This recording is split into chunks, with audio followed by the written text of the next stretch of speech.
Hi friends, എല്ലാവർക്കും നമ്മുടെ പുതിയൊരു വീഡിയോയിലേക്ക് സ്വാഗതം. അപ്പോൾ ഇന്ന് നാളെ ഏകാദശിയാണ് കേട്ടോ.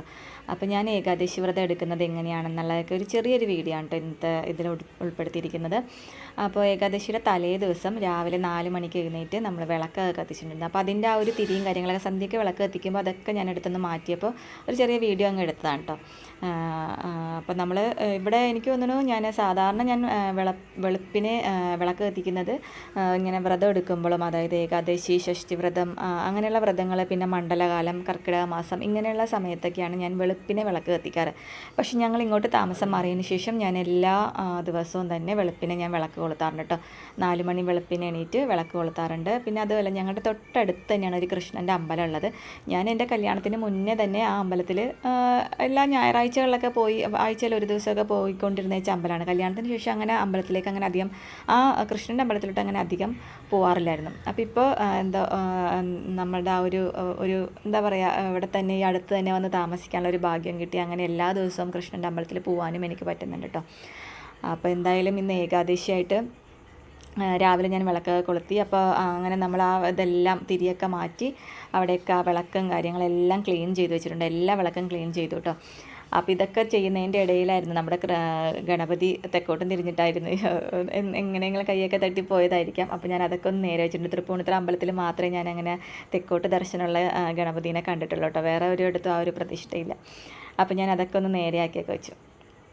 അങ്ങനെ എല്ലാ വിളക്കിലും സന്ധ്യക്ക് വിളക്ക് കത്തിക്കുന്നതിന് മുന്നേ തന്നെ നമ്മൾ ചൊവ്വ വെള്ളി ദിവസങ്ങളിൽ ഞാൻ വീട് തുടച്ചിട്ടേ കത്തിക്കാറുള്ളൂ. അപ്പോൾ കുറച്ച് കല്ലുപ്പാണ് കേട്ടോ ഞാൻ അതിലിട്ടത്. കല്ലുപ്പ് ഇട്ട് ഒന്ന് നമ്മളുടെ വീടെല്ലാം മുക്കുമൂലയൊക്കെ ഒന്ന് നല്ലോണം ഒന്ന് തുടച്ച് വൃത്തിയാക്കും കേട്ടോ. അതെല്ലാ ചൊവ്വയും വെള്ളിയിലും ചെയ്യുന്നൊരു കാര്യമാണ്. പിന്നെയാണെന്നുണ്ടെങ്കിൽ നമുക്കൊരു പോസിറ്റീവ് എനർജിയാണ് നമ്മൾ അങ്ങനെയൊക്കെ ചെയ്യുമ്പോൾ തന്നെ, നമ്മുടെ വീട്ടിലോട്ട് കയറുമ്പോൾ തന്നെ ഒരു നല്ലൊരു പോസിറ്റിവിറ്റി ഫീൽ ചെയ്യും കേട്ടോ.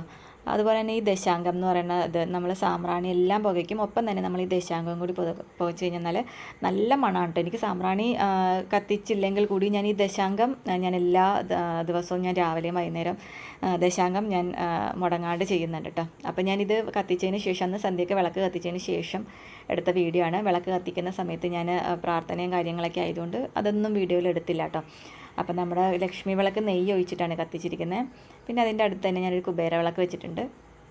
പിന്നെ ഭദ്രദീപം, ചെറിയൊരു നിലവിളക്കിൽ ഭദ്രദീപം കൊളുത്തിയിട്ടുണ്ട്. അതിൻ്റെ വെള്ളവും ഇതൊക്കെ അതിൽ പച്ചക്കർപ്പൂരമൊക്കെ ആണ് ആ വെള്ളത്തിൽ ഞാൻ ഇട്ടിരിക്കുന്നത്. നല്ല മണമായിരിക്കും കേട്ടോ. നമുക്ക് വിളക്ക് കത്തിക്കുന്ന സമയത്തൊക്കെ നമ്മളുടെ വീട്ടിലകത്തോട്ട് കയറുമ്പോൾ തന്നെ ഒരു നല്ലൊരു മണവും ഒരു നമുക്കൊരു പ്രത്യേക ഫീലാണ് കേട്ടോ. അത് പറഞ്ഞറിയിക്കാൻ പറ്റില്ല.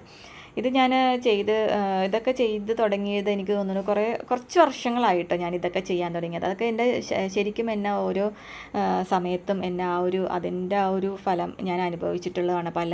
നമുക്ക് നമ്മളെ ജീവിക്കാൻ ഉള്ള ആ ഒരു ദൈവത്തിൻ്റെ ആ ഒരു ഇതിൽ തന്നെ ജീവിച്ചു പോന്നിരിക്കുന്ന ഓരോ സമയം ലൈഫിൽ ഉണ്ടായിട്ടുണ്ട്. ആ സമയത്തൊക്കെ ദൈവത്തിൻ്റെ കടാക്ഷം കൊണ്ട് മാത്രമാണ് ഇപ്പോൾ ഈ ഒരു സന്തോഷമാണെങ്കിലും ഒക്കെ മനസ്സിലുള്ള സന്തോഷമൊക്കെ ഉണ്ടായത്. അതുകൊണ്ട് തന്നെയാണ്. അപ്പോൾ ഇന്ന് ഏകാദശിയുടെ ഫുഡ് ഞാൻ രാവിലെ 2 അപ്പം കഴിച്ചിട്ടുണ്ടായിരുന്നു. അതിന് ശേഷം പിന്നെ ഞാൻ ഒന്നും കഴിച്ചില്ല. പിന്നെ ഇപ്പോൾ ഒരു ഗ്ലാസ് പാലും കുറച്ച് കപ്പയാണ് കേട്ടോ ഞാൻ ഇന്നത്തെ ആ ഒരു ഡിന്നറിന് എടുത്തത്. പിന്നെ അതിൻ്റെ ഇടയിൽ ഞാനൊരു പഴംപൊരി കഴിച്ചിട്ടുണ്ടായിരുന്നു. എനിക്ക് പക്ഷേ ഇന്ന് കുടൽ കഴിഞ്ഞപ്പോൾ ഞാനൊരു പഴംപൊരിയുടെ ഒരു 4 മണിയായപ്പോൾ കഴിച്ചിട്ടുണ്ടായിരുന്നു. നേരത്തെ തന്നെ ഞാൻ അപ്പോൾ ആ കപ്പയൊക്കെ കഴിച്ചു കേട്ടോ. ഇത്രയേ ഉള്ളൂ ഞാൻ ഏകാദശിയുടെ തലേ ദിവസത്തെ ആ ഒരു ഭക്ഷണ കാര്യങ്ങൾ. മാക്സിമം വളരെ കുറച്ച് ഭക്ഷണം കഴിക്കുക കേട്ടോ. വ്രതമൊക്കെ എടുക്കുമ്പോൾ വയറ് നിറച്ച് ഭക്ഷണം കഴിക്കാണ്ട് വളരെ ലൈറ്റായിട്ട് കഴിക്കുക. അപ്പോൾ ഇന്നത്തെ ആ ഒരു ചെറിയൊരു വീഡിയോ ആണ് കേട്ടോ ഞാൻ എങ്ങനെയാണ് ഏകാദശിയുടെ ഇതൊക്കെ എടുത്തതെന്നുള്ളതൊക്കെ. അപ്പോൾ എല്ലാവർക്കും ഇഷ്ടപ്പെട്ടല്ലോ. നമുക്ക് നാളെ ഏകാദശിയുടെ വീഡിയോ ആയിട്ട് വീണ്ടും കാണാം. ബൈ.